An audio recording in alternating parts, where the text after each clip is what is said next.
Dipengaruhi miras, pengendara Pajero serempet mobil dan motor.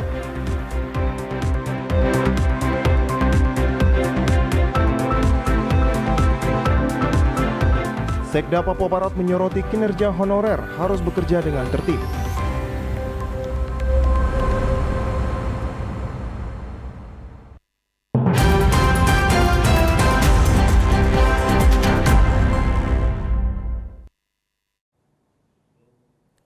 Selamat petang saudara, berita Papua Barat hari ini kembali menjumpai Anda edisi Senin 1 Agustus 2022. Sejumlah informasi dari daerah di Papua Barat akan kami hadirkan untuk Anda. Bersama saya, Maria Talimbekas, inilah Papua Barat hari ini selengkapnya. Saudara, seorang ayah berinisial ART tega melakukan pemerkosaan terhadap anak kandungnya dan hal tersebut sudah dilakukan berulang kali. Tidak hanya itu, pelaku juga melakukan kekerasan terhadap istrinya sejak tahun 2006 silam hingga tahun 2022.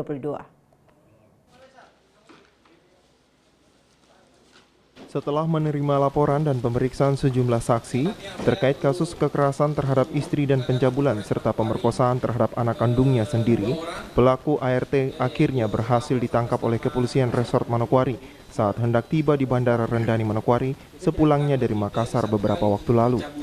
Melalui jumpa pers di halaman Mapolres Manokwari Senin 1 Agustus 2022, Kapolres AKBP Parasian Herman Gultom mengatakan, perkara pertama kasus KDRT terhadap istrinya sudah dimulai sejak tahun 2006 sampai dengan tahun 2022. Kekerasan seringkali diterima istrinya saat pelaku pulang ke rumah dalam keadaan dipengaruhi minuman beralkohol dan saat sedang melakukan hubungan intim. Adapun kasus ini baru dilaporkan oleh korban karena seringkali istri dan anaknya selalu diancam untuk dibunuh dan dilempar menggunakan benda tajam, sehingga korban tidak berani untuk melaporkan kelakuan suaminya sejak 2006 silam. Saksi, yang pertama saksi istri daripada pelaku ini, ya, untuk perkara KDRT. Jadi perkara KDRT ini sudah sejak 2006 ya, sejak 2006. Korban ini ataupun istrinya dilakukan KDRT dalam segala hal, baik dalam hal rumah tangga ataupun dalam hal berhubungan intim. Dengan segala bentuk laporannya, ceritanya di BAP itu adalah mulai dari penyiksaan, pemukulan, pelemparan dengan pisau, kemudian pengancaman akan membunuh dan lain sebagainya. Itu mulai dari 2006, 2007, 2008, 10 sampai dengan terakhir 2022 kemarin. Dan korban ketakutan untuk memberikan laporan karena memang selalu diancam oleh pelaku. Itu sejak korban menikah, dan informasinya ada hasil misalnya sejak korban menikah, kemudian hamil, punya anak putri, ya, anak pertamanya ini perempuan, sampai dengan anak pertamanya. Kapolres juga mengatakan untuk korban PA yang merupakan anak kandung dari pelaku ART pencabulan pertama dilakukan saat korban berusia 13 tahun dan sudah sering kali dilakukan. Sedangkan untuk persetubuhan terhadap anaknya baru dilakukan sebanyak 1 kali di dalam rumah. Sementara itu barang bukti yang diamankan 3 buah senjata tajam jenis badik dan 1 buah karpet yang digunakan pelaku saat melakukan pencabulan terhadap anak kandungnya. Usia 13 tahun kemudian dicabuli pertama oleh pelaku ini. Yang korban sudah dilakukan KDRT, terakhir setelah anaknya 13 tahun dilakukan pencabulan pertama oleh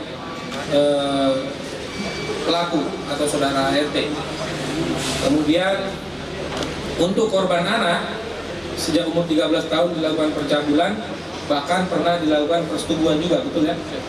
Bahkan pernah dilakukan persetubuhan juga terhadap putrinya sendiri. Ya, ini dilakukan oleh pelaku, namun disertai dengan ancaman-ancaman. Sampai dengan ancaman-ancaman akan dibunuh, kemudian akan disiksa dan lain sebagainya, sehingga kedua korban, baik pelaku maupun baik ibu maupun putrinya ini tidak berani untuk melaporkan. Dan terakhir tahun 2002 kemarin, di bulan ini, Juli kemarin, akhirnya korban berani melaporkan kepada Polres Manokwari. Atas tindakan yang dilakukan, tersangka dikenakan pasal 76E, junto pasal 81 Undang-Undang RI nomor 35 tahun 2014 tentang perubahan atas Undang-Undang Nomor 23 Tahun 2002 tentang perlindungan anak dengan hukuman di atas 5 tahun penjara. Kemudian untuk kasus KDRT dikenakan Undang-Undang Nomor 23 Tahun 2004 tentang penghapusan kekerasan dalam rumah tangga dengan hukuman di atas 5 tahun penjara. Natalindo Kirwai, TVRI Papua Barat melaporkan. Saudara, satu unit mobil Pajero dengan nomor polisi 1808 AR menabrak satu unit mobil dan satu unit motor yang terjadi di Jalan Condro Negoro. Kecelakaan tersebut terjadi akibat pengendara dalam pengaruh minuman beralkohol. Sekitar pukul 18.30 waktu Indonesia Timur, Minggu 31 Juli 2022. Sebuah mobil jenis Pajero dengan nomor polisi 1808 AR melaju kencang dari arah perkantoran di Jalan Suapen Perkebunan, menabrak mobil Hilux warna silver dengan nomor polisi PB 8956S dan satu unit sepeda motor Yamaha Mio GT yang berada tepat di depannya, membuat pengendara yang berjumlah 2 orang itu lalu terpental. Akibatnya satu orang mengalami luka di bagian pelipis dan satu korban lainnya mengalami patah kaki di bagian sebelah kanan. Kasat Lantas Polres Manokwari melalui Kanit Laka Ibda Lafid Soming kepada TVRI mengatakan, berdasarkan keterangan dari saksi yang berada di sekitar lokasi bahwa pemilik kendaraan diduga dipengaruhi minuman beralkohol dan direncanakan pagi ini Senin 1 Agustus 2022 yang bersangkutan langsung dijemput oleh anggota untuk dibawa ke Polres. Baik, ya memang kami diduga sementara berdasarkan keterangan dari saksi kebetulan yang sama-sama di mobil tersebut bahwa betul dalam pengaruh minuman beralkohol. Minuman beralkohol ya.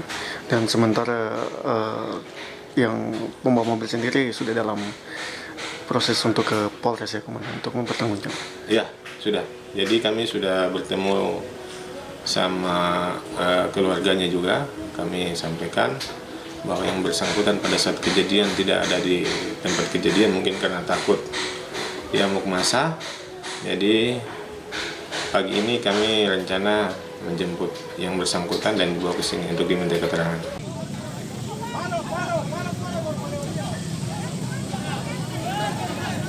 Walaupun tidak ada korban meninggal dunia, Kanit Laka menyebutkan jumlah kerugian material ditaksir mencapai 30 juta rupiah.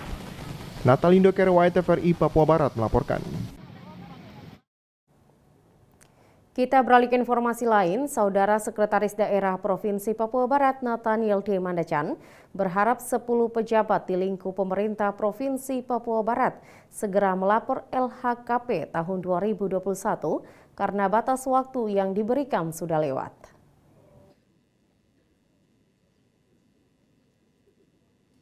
10 pejabat yang belum melakukan laporan harta kekayaan pejabat pemerintahan tahun 2021 agar segera melakukan laporan atau menginput data ke sistem ELHKPN yang sudah diberikan kepada setiap pegawai yang wajib melakukan pelaporan.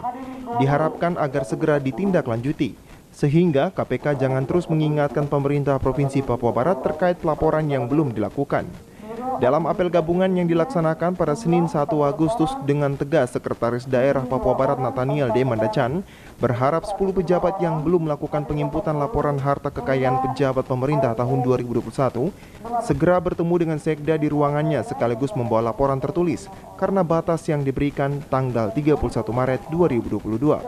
10 pejabat yang belum melapor berasal dari MRP, Biro Otsus, Biro Administrasi Pembangunan, Biro Pengadaan Barang dan Jasa, Biro Perekonomian Daerah, Dinas Perhubungan, Bapeda, pensiun dan pejabat yang pindah ke Kabupaten Manokwari. Ada ya, yang merasa sudah menerima ada 10 sisa itu. Diberi kelonggaran bagi pegawai yang belum mengisi. Batasnya kan 31 Maret setiap tahun. Jadi yang belum itu dari 16 atau 20 sekian itu sudah tinggal 10. Jadi kira-kira jam berapa ketemu saya yang belum itu? Nanti inspektorat nanti dampingi nama-nama itu. Ini yang nanti ketemu saya ya, Januarius Matias Tungun, ini bendahara. Kemudian nggak tahu dia di mana. Di MRT. Kemudian Victor ini sudah pensiun, tapi tolong dicari. Karena yang dilaporkan ini tahun kemarin, 2021. Jadi tidak ada alasan bahwa saya sudah pensiun. Laporkan yang kemarin. Ya, supaya menjadi jaminan. Nanti tolong sampaikan ke Pak Dimara, Victor Dimara, Sekretaris MRP tadinya. Kemudian Eli ada. Bang Fabe. Ya ada ya, sakit kan? Nanti dicari biro ini, biro khusus. Manuel sudah di kabupaten. Nanti dicek lagi. Nurfi Sindo, persis kan di biro administrasi bangunan. Nurfi ada. Nurfi Sindo. Nurfius bukan ini, Matius. Ya itu, tapi ini Nurfius di biro administrasi bangunan. Ada ya? Nanti ketemu saya. Kelompok kerja, ini apa ini? Sawaki. Repin, Sawaki. Biro Pengadaan Barang Jasa. Ada ya? Ini tidak ada wartawan, jadi wartawan ada surat catat dia kembalikan ke saya bahwa ini atas sudah bersama ini. Riki mau ada. Nanti ketemu Biro Bina Perekonomian Daerah. Ishak Sindong. Dinas Perhubungan, tapi sudah pindah ke dinas yang lain. Umbu Alwan dari mana ini? Tidak ada. Badan Perencanaan, ya Bapak dan nanti suruh ketemu. Susahnya di mana ini? Sebenarnya hanya kecil saja mau. Yang tahun 2020 dilaporkan, angkat kembali itu saja, supaya tidak repot. Ditegaskan kepada pegawai yang sudah pensiun atau pindah ke dinas lain atau ke kabupaten kota, laporan LHKPN tetap harus dilaksanakan. Karena itu merupakan kewajiban yang harus dilakukan sebagai abdi negara dan juga pejabat di lingkup pemerintah Provinsi Papua Barat. Jimmy Tabisu, TVRI Papua Barat melaporkan. Sementara itu menjadi honorer di pemerintah harus belajar tata tertib dan taat aturan agar dalam melaksanakan tugas tidak melakukan pelanggaran hukum yang berakibat merugikan diri sendiri. Hal tersebut disampaikan Sekda Papua Barat Nathaniel D. Mandachan yang berharap agar setiap pegawai honorer di Provinsi Papua Barat dapat melaksanakan tugas dengan baik sesuai dengan peraturan dan tata tertib yang dikeluarkan pemerintah. Untuk itu, ASN tidak melakukan hal-hal yang merusak nama baik pemerintah Provinsi Papua Barat, seperti penyalahgunaan wewenang, pengrusakan aset pemerintah, hingga kasus pemalsuan dan juga tindak pidana korupsi. Apabila dilakukan, maka pemerintah provinsi tidak akan mentolerir masalah tersebut. Sekda Papua Barat Nathaniel D. Mandachan menjelaskan, ketika seseorang menjadi honorer, maka ia harus melakukan proses belajar tentang aturan dalam kantor. Sehingga jika melakukan pelanggaran, maka yang bersangkutan harus terima akibatnya. Sekda mencontohkan jika ada tenaga honorer yang merubah ijazah atau merubah umur, sehingga bisa masuk untuk ikut tes CPNS, maka hal tersebut melanggar peraturan dan konsekuensinya langsung berhadapan dengan hukum. Hukum jadi salah sendiri. Honor itu sekaligus belajar tentang aturan dalam pemerintahan. Jadi kalau merubah ya terima akibatnya sendiri. Tidak ada keringanan. Siapa yang mau dikasih ringan dia kena. Jadi misalnya saya, kalau ada kebijakan kan enggak. Kebijakan itu jangan membawa kita ke jurang. Tindakan dari Pemprov sendiri? Itu sudah tindakannya sesuai aturan hukum. Karena kalau Pemda bertindak untuk mengamankan itu namanya saja mau bawa diri ke sana. Berarti kita yang menyuruh kan silakan berubah. Nah, jadi enggak aturannya jalan sesuai aturan karena datang jadi honorer sini sekian waktu itu harusnya belajar tentang aturan melawan hukum kalau merubah hal seperti itu. Terutama misalnya kalau rubah ijazah itu fatal, itu kalah, seterusnya akan rusak. Akhirnya harus mengurus perubahan itu secara resmi mestinya. Rubah itu kenapa? apakah salah tulis atau apa. Supaya umurnya bisa mencukupi masuk di 512. Itu apa lagi? Itu kena itu. Kena. Nah, itu sudah kena begitu itu urusan hukum, bukan urusan pemerintah daerah, bukan urusan pejabat di sini tidak. Diharapkan kepada pegawai honorer P3K atau CPNS yang melaksanakan tugas di pemerintah Provinsi Papua Barat harus mengikuti aturan yang baik. Selain bekerja, proses pembelajaran birokrasi pemerintahan harus juga dilakukan, sehingga aturan dapat berjalan dengan baik. Jimmy Tabisu, TVRI Papua Barat melaporkan. Saudara, informasi selanjutnya akan kami hadirkan setelah jeda berikut ini. Tetaplah bersama kami.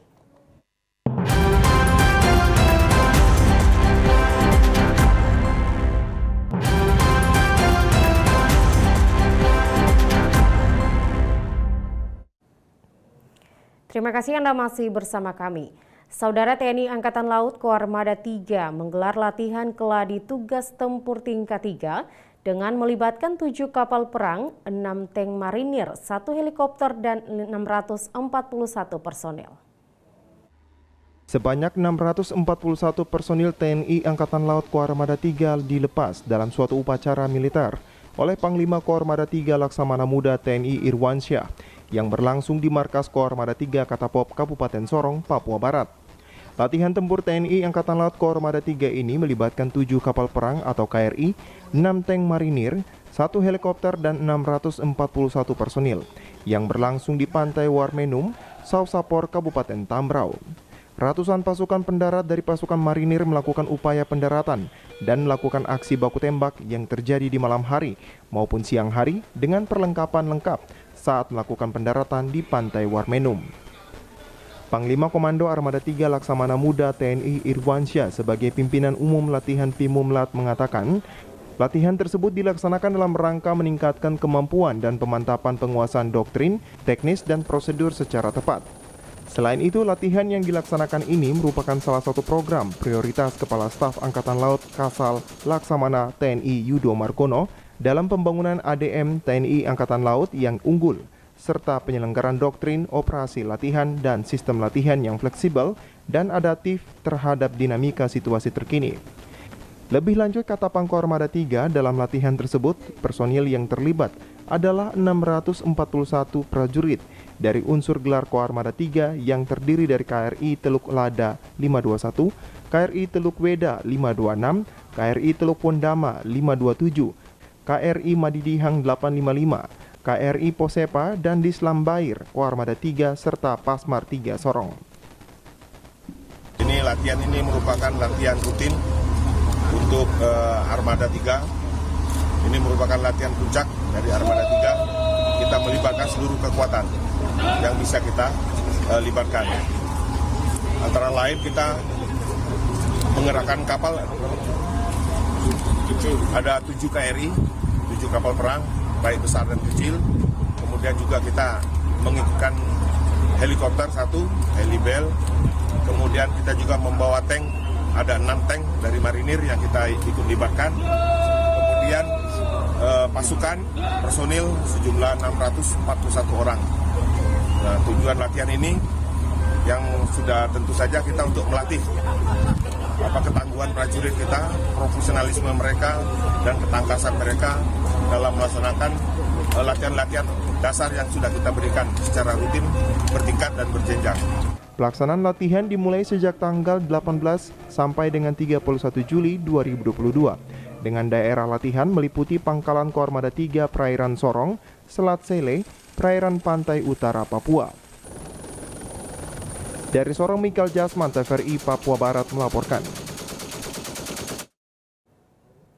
Saudara, guna menunjang pelaksanaan sidang klasis ke-20 di Jemaat GKI Immanuel Amber Parem, segenap seniman Papua gelar aksi penggalangan dana melalui malam apresiasi dan konser musik yang berlangsung di Gor Sanggeng Manokwari, Sabtu 30 Juli 2022.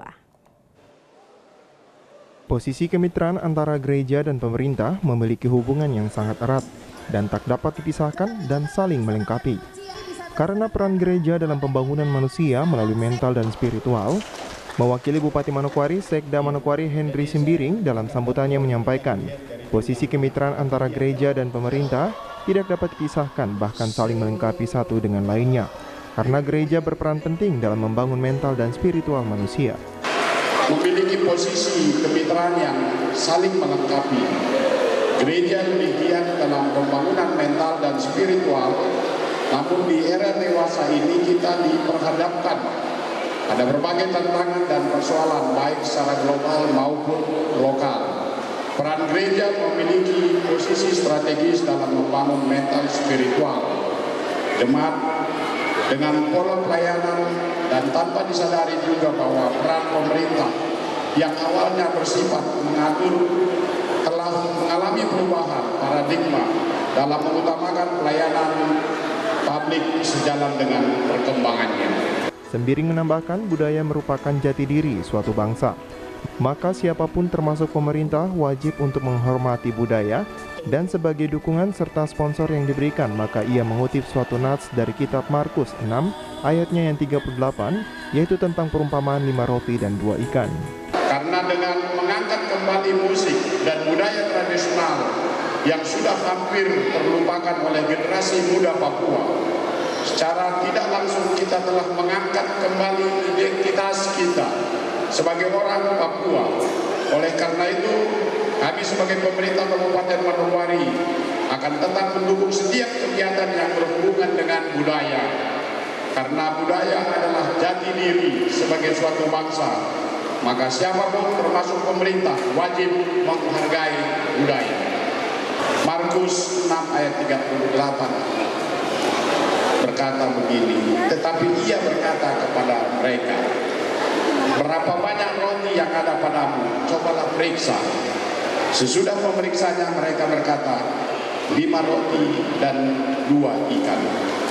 Berilah yang ada padamu, maka Tuhan akan memerintahkan berkat-Nya melalui mukjizat dan akan menjadi berkat untukmu dan sesamamu. Acara ini dihadiri oleh perwakilan pemerintah Kabupaten Manokwari dan Provinsi Papua Barat, tokoh agama, tokoh pemuda, tokoh perempuan, serta keluarga besar Biak Numfor yang ada di Manokwari. Pembukaan ditandai dengan pembukaan tifa oleh Bupati Manokwari yang diwakili oleh Sekretaris Daerah Kabupaten Manokwari, dan dilanjutkan dengan penampilan atau malam apresiasi dan konser musik oleh seniman dan penyanyi Papua. Tim Liputan TVRI Papua Barat melaporkan. Saudara, sejarah Injil masuk di Fategomi, Distrik Aitinyo Utara, dan pelantikan Badan Pengurus Keluarga Besar Fategomi di Kabupaten Maibrat. Berikut liputannya untuk Anda.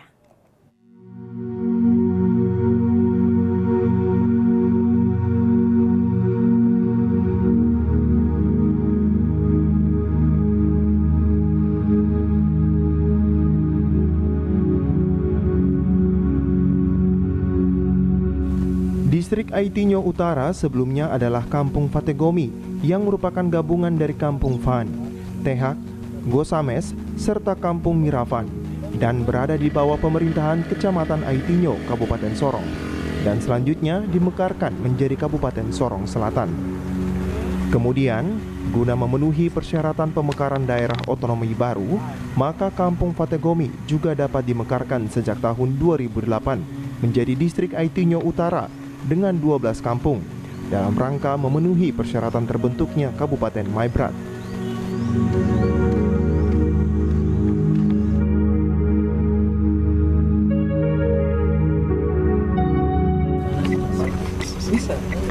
Letak Distrik Aitinyo Utara pada posisi strategis atau sering disebut segitiga emas yang sangat mudah dijangkau dari 3 distrik, yakni Ayamaru, Aitinyo, dan Aifat. Distrik Aitinyo Utara memiliki sejarah masuknya Injil di Fategomi. Perjalanan penginjilan ke Tehak Besar dan Srim Taba Mosom pada awal perkembangan pemerintahan, penginjilan dan pendidikan di Distrik Aitinyo hanya sampai di Erokwero dan Aitinyo Joromo sejak tahun 1937. Pada saat Guru Injil Bapak Peter Genuni bertugas sebagai penginjil di Kampung Srir Taba Mosom tahun 1948, hanya berlangsung singkat, kurang lebih 1 tahun, yaitu dari tahun 1948 hingga 1949. Setelah itu Kampung Srir Taba Mosom kembali sebagai pos pelayanan karena guru jemaat Peter Genuni dipanggil pulang menghadap Sang Pencipta. Sehingga tidak ada lagi guru penginjil yang dapat melanjutkan pelayanan. Masuknya Injil menjadikan terang bagi masyarakat Kampung Mosom, distrik Aitinyo Utara. Lokasi tempat pemberitaan Injil itu kini telah dibangun sebuah makam dari guru penginjil di lokasi tempat peristiwa masuknya Injil. Pembangunan itu dilakukan atas swadaya masyarakat di 12 kampung di distrik Fatigomi sebagai bukti sejarah masyarakat Fatigomi pernah menerima Injil dari guru Peter Genuni.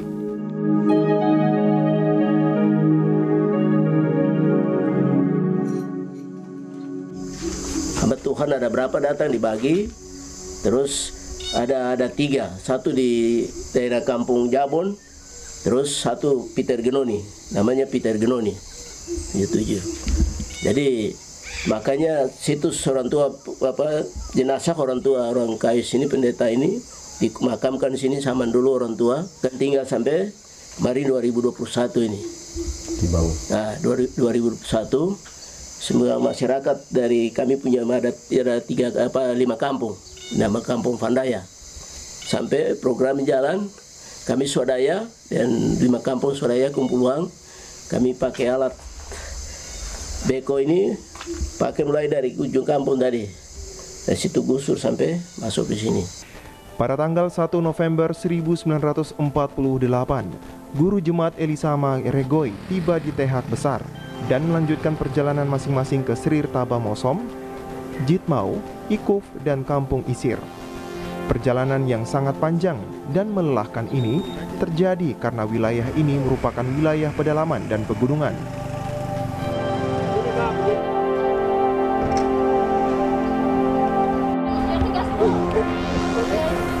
Pelayanan guru penginjil Elisama Regoi di Tehak Besar hanya berjalan 1 tahun, yakni dari tahun 1948 hingga 1449. Kemudian dipindahkan ke Kampung Faitase. Dan di tahun yang sama sesuai permintaan Kepala Kampung Tehak Besar, Bapak Soleman Kaiwan Ik dan tokoh masyarakat lainnya kepada Tuan Bestur Maniputi untuk mendatangkan guru subsidi. Walaupun wilayah itu masih misteri dan gelap gulita, karena manusia masih hidup telanjang jasmani dan rohani, maka tahun 1949 sesuai permintaan tokoh masyarakat Kampung Tehak melalui Bustir Tuan Maniputi, maka ditugaskan Bapak Guru Lukanus Ishak Putra Maluk. Dari riwayat hidup, kedua guru penginjil yang diutus Tuhan membawa terang keselamatan datang ke Tehak Besar tahun 1948 dan 1949. Bapak Elisama Regoi dan Bapak Prita Genuni serta Bapak Lukanus Ishak, walaupun kecil di mata Tuhan, tetapi doa sulungmu, jasa pengabdianmu, pengorbananmu tidak sia-sia, tetap abadi dikenang sepanjang masa bagi putra-putri Fatigomi. Salib Kristus. Itu sih orang-orang kita di Tugu ini dibangun di sini karena tempat sejarah, karena hamba Tuhan pendeta guru jemaat yang waktu itu guru Injil saja. Dia asalnya dari Mugin. Dia bawa Injil, dan akhirnya orang tua kita saat itu kan masa gelap, tidak ada yang bentuk kampung, terpencar saja di dusun-dusun. Pada tahun 48 baru perubahan pendidikan dengan guru itu Ishak itu kan pendidikan, dengan itu langsung masuk. Dia sekarang menurut Bapak orang pergi cari guru yang guru Ambon supaya nanti dia datang itu ajar anak-anak, baru ajar Alkitab untuk kita tangkap kitabnya orang-orang yang terpencar. Kalau waktu itu orang-orang di sini tidak ada yang seperti ini, tidak pakai pakaian. 48 baru dia bawa pendidikan dengan agama dua-dua jalan. Orang Fatigomi ini namanya Pak Jaksa Mak itu, dia ada waktu itu masih di Kejaksaan, datang memekarkan kampung pemekaran gabungan. Semua kampung ini bongkar naik di Sumawiak, tempat Fatigomi itu Sumawiak. Terpaksa antusias sekali, semua perkampung bilang, ya kita cabut. Karena anak ini sudah tahu kemajuan. Akhirnya Bernabas Swebu waktu itu jadi ketua KMPI, kembali pemilihan gubernur dia pegang itu Bernabas Swebu itu. Akhirnya Fatigomi itu mereka mulai berdoa bergumul, terobosan jalan segala macam semen dengan nanti lu masuk 878. Itu perkembangan akhirnya terobosan jalan pertama itu pakai padat karya. Yap Solosa jadi gubernur, akhirnya terjadi perkembangan jalan Sorong Kelamono, Maibrat, terobosan jalan terbuka dan dengan sendirinya semua terbuka.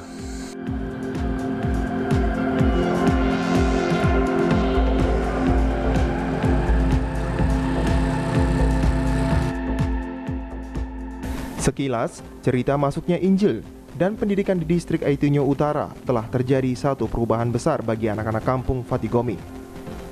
Generasi kedua dan ketiga yang berkecimpung di pemerintahan, dekan Universitas Cendrawasih, jaksa, hakim, dan politik, sebut saja almarhum Dr. Deki Asmuruf, mantan Sekda Provinsi Papua, Dr. Mesak Ik, dekan Universitas Cendrawasih, Max Markus Asmuruf, jaksa pertama orang asli Papua di tahun 1955, angkatan generasi kedua Andi Asmuruf selaku hakim, dan almarhum Jimmy Iji, anggota DPR RI, dan Dr. Origenes Iji, Kepala Biro Umum Sekretariat Provinsi Papua Barat.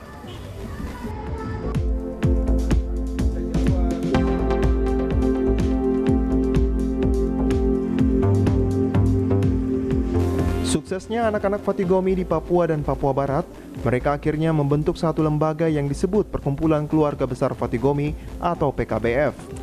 Dengan menggelar musyawarah besar atau MUBAS pada bulan April lalu setelah terpilihnya Ketua Umum John Asmuruf. Dan tepat tanggal 29 Juli 2022, Kepala Badan Kesbangpol Provinsi Papua Barat Bae Sarawael melantik Badan Pengurus Pusat Perkumpulan Keluarga Besar Fatigomi PKBF Setanah Papua Masa Bakti 2022-2025 yang berlangsung di Kampung Fatigomi, Distrik Aitunyo Utara, Kabupaten Maibrat, Papua Barat.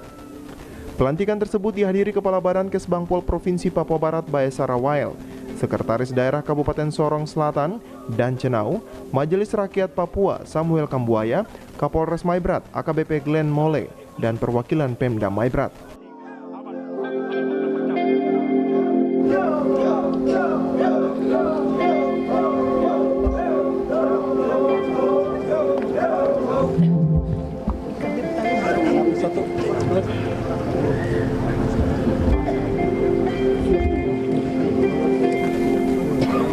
Perkumpulan masyarakat dan intelektual Fatigomi yang berkecimpung di bawah Organisasi Masyarakat Keluarga Besar Fatigomi Setanah Papua merupakan salah satu wadah yang dibentuk secara sukarela untuk berpartisipasi dalam pembangunan daerah dan masyarakat di tanah Papua dan Papua Barat.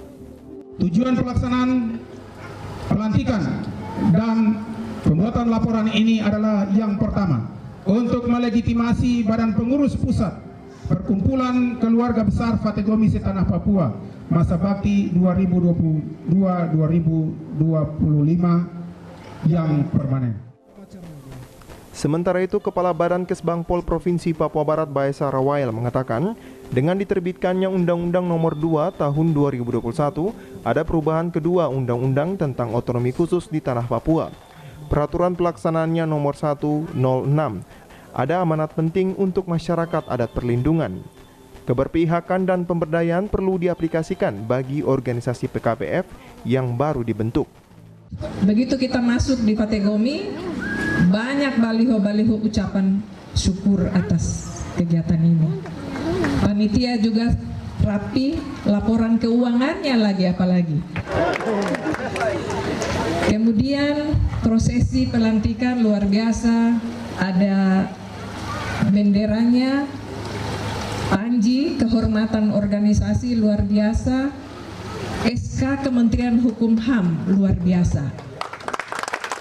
Saya selaku Kepala Badan Kesbangpol Provinsi, tetapi karena dari namanya adalah Badan Pengurus Pusat, kalau di Provinsi Setanah Papua berarti nanti organisasi ini wajib melaporkan keberadaan organisasi realisasinya di Kesbang Provinsi Papua, di Jayapura, maupun di Kesbang Provinsi Papua Barat di Manokwari.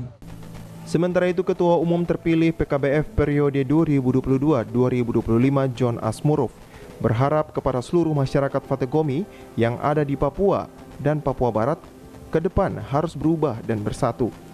John menyampaikan rasa terima kasihnya kepada orang tua pelaku sejarah perjalanan Injil yang membuat perubahan besar bagi generasi Fategomi. Bahkan ia sempat mengatakan generasi saat ini hanya penikmat. John Asmuruf menjelaskan, salah satu tokoh yang bernama Max Asmuruf, orang Papua pertama yang menjadi jaksa pada tahun 1955, merancang pemekaran menggabungkan kampung ini menjadi satu, yakni Kampung Fategomi.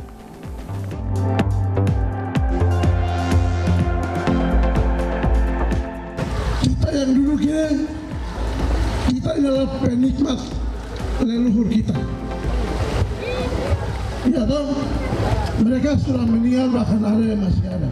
Fategomi adalah Fam, Tehad, Rosames, dan Mirafan. Ada tokoh yang merancang pemekaran, menggabungkan nama kampung ini jadi satu. Itu Max Asmuruf, kejaksaan pertama di Eropa. Orang Fategomi yang hari ini ada, yang ada di luar, dimanapun hari ini, sekarang kita bersatu. Alkitab tadi saya jelaskan, Tuhan akan perintahkan berkatnya ke sini. Kalau kita tidak bersatu, kita bangun Fategomi.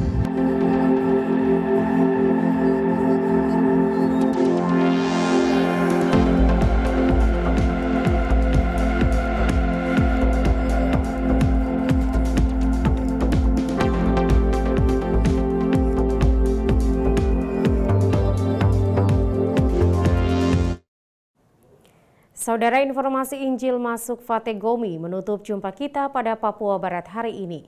Mewakili seluruh kerabat kerja yang bertugas, saya Maria Talim Bekas pamit undur diri dari hadapan Anda. Terima kasih atas kebersamaan Anda dan sampai jumpa.